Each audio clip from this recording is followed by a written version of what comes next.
소위 말하는 관리 인력, 그러니까 관리 업무에 종사하는 중간 관리자나 또는 순수 서무 인력 이런 것들을 줄여서 현장으로 가자는 게 방향이었고요.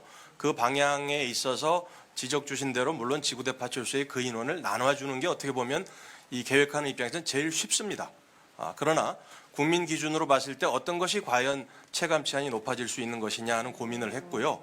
그렇기 때문에 그 2,900명이라는 인원을 가칭 기동순찰대 그리고 또 형사기동대라는 가칭 형사기동대는 기존에 있는 강력수사대를 확대 개편하는 것으로 이해하시면 됩니다.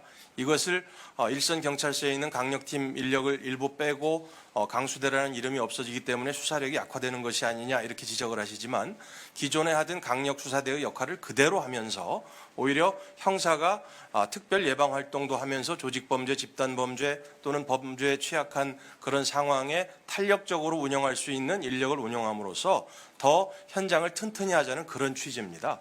그러니까 지금 지적하신 대로 왜 기동순찰대 과거에 실패하지 않느냐 또 형사기동대 수사력 약화가 아니냐 이런 거는 제가 오늘 시간을 두고 차분하게 계속 답변을 드리도록 하겠습니다. 네. 예, 알겠습니다. 다음은 용해인 위원께서 질의해 주시겠습니다. 네, 청장님, 제가 준비한 게 많은데 이거 좀 짚어야 될 것 같아서 좀 전에 그 백남기 농민 사망 사건 관련돼서 사법부의 판단에 대해서는 기본적으로 존중하지만 정당한 법 집행을 한 경찰관 또한 보호받아야 된다라고 말씀하셨어요. 네. 근데 이 부분이 오해가 좀 있을 여지가 있어가지고 이 해당 판결은 판결대로 존중하시고 뒤에 그 정당한 법 집행을 한 경찰관 또한 보호받아야 한다는 건 일반론적인 이야기를 하신 것이지 백남기 농민 사망 사건 관련된 얘기를 하신 건 아니죠? 뭐 그렇게 이해하셔도 좋겠습니다. 네. 그렇게 이해하셔도 좋겠습니다가 뭡니까? 명확하게 답변을 해주세요. 저는 경찰청장으로서 뭐 사법부 판단에 대해서 가타부타 말씀드리긴 사실 어렵습니다. 그러니까 백남기 농민 네. 사망 사건에 대해서도 정당한 법 집행이다라고 판단하신다는 이야기신가요? 사법부 판단을 존중합니다. 네. 그렇게 이야기를 하셔야지 일반론적으로 이야기하셔야지 해당 사안에 대해서 그렇게 얘기하시면 사법부 판단을 존중한다는 앞에 이야기가 안 맞게 되지 않습니까? 그리고 네, 저희엄 총기 관련돼서 질문 좀 드릴 건데요. 윤석열 대통령께서 8월 말에 무차별 범죄에 대응하기 위해서 대체 총기 보급을 하겠다라고 밝히셨어요. 그리고 전면 도입 예산으로 86억이 잡혔습니다. 맞죠? 네, 뭐 차차 말씀을 드리겠지만 저희엄 총기는 맞죠? 저희가 2016년부터 준비를 아니, 했던 그러니까 겁니다. 여쭤보는 네네. 것에 대해서 답변을 해주시고요. 네네. 올해 예산 요구서 6월에 나온 거 보면 900정을 구매하겠다 이렇게 요구를 했어요. 그러다가 8월 29일에 윤석열 대통령이 전면 도입을 발표하고 나서 불과 이틀 만에 국회에 제출한 그 예산안을 보면 5,765정, 86억으로 예산이 엄청나게 늘었습니다. 예. 그러니까 경찰이 요구한 예산보다도 엄청나게 늘어난 거예요. 전형적으로 하명 예산이다라는 이야기가 나올 수 있을 것 같은데 맞습니까? 대통령이 제안하셔서 이렇게 예산이 급박하게 늘어난 게 맞나요? 일단 대통령님께서 언급을 하신 것도 중요한 이유 중에 하나고요. 그리고 저희 경찰관들이 특히 현장 경찰관들이 1인 1총을 하는 것이 맞겠다 하는 것은 저희도 기본적으로 예전부터 준비를 하고 있었던 그러니까 겁니다. 900정에서 5,700정으로 늘어난 것은 윤석열 대통령께서 그렇게 지시를 하신 것이 원인이 됐다라고 말씀하시는 거죠? 예, 여러 배경 네. 중에 하나가 된 건 맞습니다. 이 대체 총기 안전한가요? 저희원 맞나요? 짧게 대답을 해주시죠. 지금 현재 최종 안전성 검사를 진행하고 있고요. 아직 100%까지는 검토가 되지 않았습니다. 네, 그러니까 100%가 아니죠. 예, 그 예. 총장님께서 직접 국회에 제출해 주신 보고서예요. 보시면 1페이지에 이런 내용이 나오는데 한번 읽어보시겠어요?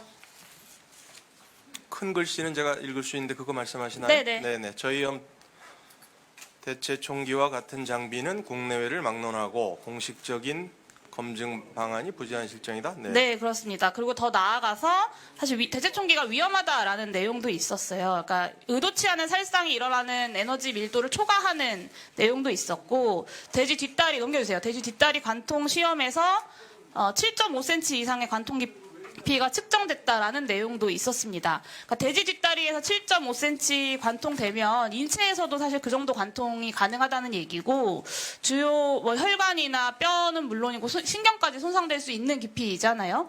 그러니까 보고서가 얘기한 것처럼 의도치 않은 살상이 일어날 수 있는 깊이인 겁니다. 상반신이라면 말할 것도 없고요. 네, 결국에는 윤석열 대통령과 청장님께서 이 국제공인 안정성 기준 검사 기준도 없고 자체 안전성 검사에서도 의도치 의도치 않은 살상이 일어날 수 있다고 검사가 다 끝나지도 않았는데 전면 도입을 하겠다라고 예산안에 86억을 잡아 놓으신 거예요. 그 대체총기 표준 규격도 아직은 연구 중이지 않습니까? 이런 걸 국민에게 이렇게 예산을 반영해서 사용해도 괜찮습니까? 지금 이게 이제 의원님 지적하신 대로 그 일반인에게 위해를 줄 수 있는 위해성 장비이기 때문에 저희는 그 안전성 검사를 더 세밀하게 완벽하게 하기 위한 지금 과정을 진행하고 있는 네, 거고요. 그렇죠. 그 네, 절차가 완벽하게 진행이 되고 나서 이것을 네. 도입하는 것에 대한 논의와 예산 반영이 진행되어야 하는데 윤석열 대통령께서 8월 29일에 말씀하시고 9월 1일에 갑자기 저렇게 예산이 늘어나는 점에 대해서 말씀을 드리는 거고요. 무차별 범죄에 대응하기 위해서가 이 대체통기 도입에 전면 도입의 이유가 맞나요? 이유는 여러 가지가 있겠습니다만 저희가 경찰이 사용할 수 있는 최후의 물리력이 이 총기입니다. 그러면 현장 경찰관들이 네, 무차별- 자기 총기를 네, 가지고 훈련이 충분히 숙달됐을 때 국민들로부터도 도입하려는 이유에 안전한- 대해서 네. 여쭤본 건데요. 그 대표적으로 대통령께서 무차별 범죄 말씀하셨으니까 대표적인 무차별 범죄 최근에 살해인 서현역 그리고 신림역 사건 관련돼서 의원님, 피의자가 어떻게 체포됐는지 알고 계시죠? 무차별 범죄라는 용어는 좀 여러 차례 이미 조금 검증을 통해서 이상동기 범죄라는 용어로 좀 네. 써주셨으면 좋겠고요. 네. 네, 알고 계시죠? 신림역과 서현역 사건 예. 알고 어떻게 있습니다. 체포됐는지. 경찰이 도착하니까 흉기를 버리고 시민들한테 위해 가하지 않고 저항 없이 체포됐어요. 그러니까 현장 경찰관들에게 대체총기가 지급된다고 하더라도 더 빨리 검거할 수 있다거나 뭐 범죄 예방이 가능하거나 한 사안은 아니라는 거죠. 그래서 전문가들도 범죄가 일어난 뒤에 권총은 아무 소용이 없다. 그러니까 대체총기 도입이 범죄 예방 효과가 없다라고 보고 있기도 하고요. 이 대체총기가 공인 안정성 기준도 없고 저위험도 아니고 범죄 예방 효과도 아직 알 수 없고 자체 표준 규격도 없는데 왜 청장님께서 이것을 도입하려고 하시는지 저는 30년 넘게 경찰관으로서 공직 생활을 해오셨는데 조금 더 소신을 가지셨으면 좋겠다는 생각이 듭니다. 이 현장 치안 경험이 없는 분께서 도입하라고 하니까 이렇게 예산이 갑자기 늘어나는 것은 국민들께서는 좀 납득하기가 어려울 것 같고요. 저는 이 대체총기 도입 예산 이렇게 급격하게 늘어난 부분 철회하고 그 예산을 다른 범죄 예방에 더 사용해야 된다고 생각합니다.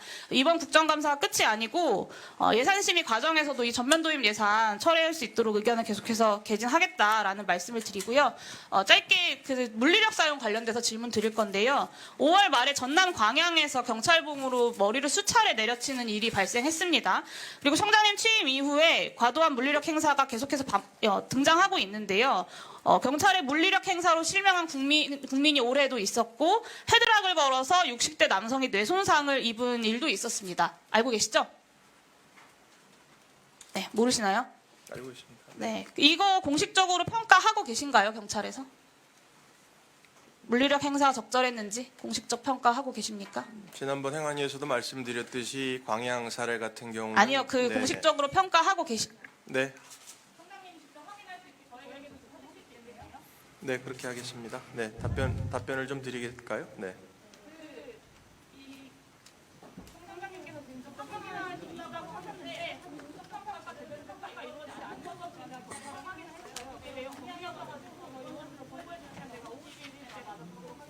네, 그 질의하신 중에 이제 저위험 총기 말씀은 제가 잠깐 드리면 답변하세요. 네, 뭐 대통령님 말씀을 자꾸 하시는데 뭐 1인 1총이 바람직하다는 거는 저희도 동의하는 바고 대통령님도 말씀을 하신 내용입니다. 그러나 뭐 저위험 총기를 도입하자 또는 뭐 3.8을 하자 이거는 저희가 정한 방침이고요. 그다음에 그 86억이라는 예산은 당연히 1인 1총 개념으로 가기 위해서 2년 내지 3년을 예상하고 필요한 예산이 그 정도였던 겁니다. 그리고 지금 저위험 권총이라는 것은 저희가 안전성을 최대한 확보한 다음에 도입을 하겠다고 지금 약속을 드리고 있는 거고 그 시기를 마지노선 금년 말까지 생각을 하고 있고요. 그리고 만에 하나 이게 저위험 권총으로 구입이 불가하다고 하면 기존 3.8로 다 구입하는 방법도 있습니다. 그래서 저희는 1인 1총을 지급하는 것을 목표로 진행을 하겠다는 말씀을 우선 드리고요.